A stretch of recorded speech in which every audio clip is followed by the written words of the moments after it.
शनिश्चर देवଙ୍କ 15तम वार्षिक उत्सवर पूर्णाहुति।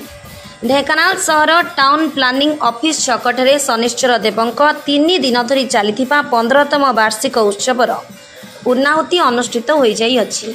2 तारिख रे अनुष्ठित होइतिबा कलश यात्रा रे 100 रु ऊर्ध्व पुरुष और महिला स्थानीय बड़जोरा ठारू पूजा अर्चना सहित वाद्य द्वारा सहर परिक्रमा करी मंदिर रे कलश स्थापन करा जायतिला। परे अधिवास पूजा आरंभ होइतिला।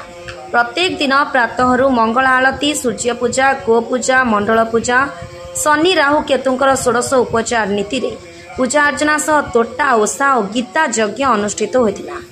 अद्य रविवार दिन पूर्णाहुति मांडवासाही संकीर्तन मंडली द्वारा नाम संकीर्तन परिवेषण करा जायतिला। संध्या रे भक्त माने प्रसाद सेवन करथिले। प्रत्येक संध्या रे 108 आलती करा जायतिला।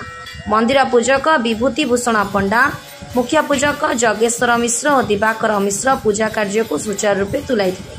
कर्ता शेषदेव साहू, कर्ती सुदीप्ता साहू और कमिटीर सदस्य विचित्रानंद साहू, प्रशांत साहू, सुजित साहू, विक्रम साहू, कैलाश साहू, सत्यानंद साहू, रमेश चंद्र साहू, चित्तरंजन दास, विनोद साहू समेत समस्त कर्मकर्ता एवं साई बासिंदा उपस्थित थे।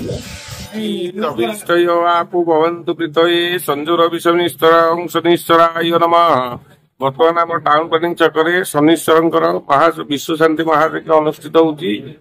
आज को 15 वर्ष धरी चली। आमर प्रथम दिन कलश बुड़ा है, द्वितीय दिन गीता यज्ञ होती।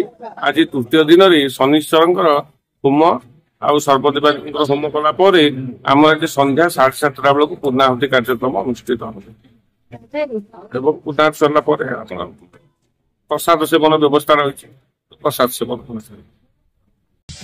ब्यूरो रिपोर्ट धनुष एक्सप्रेस।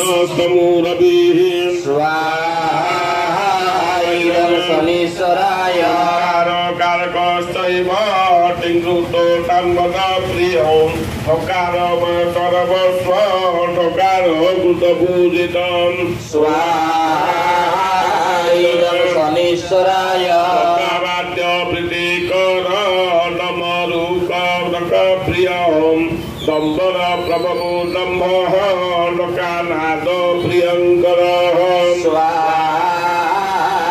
शनीश्वराय दाकिनी सकिनी भूत सर्वपोषपकारकौ दाकिनी सकिनी भूत सर्वपोषपनाशकं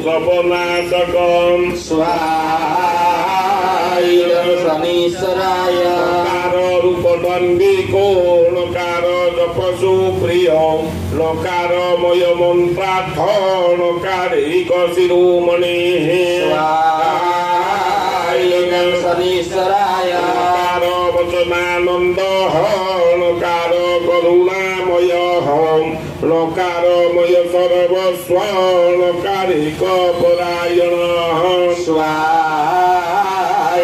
शनीश्वराय।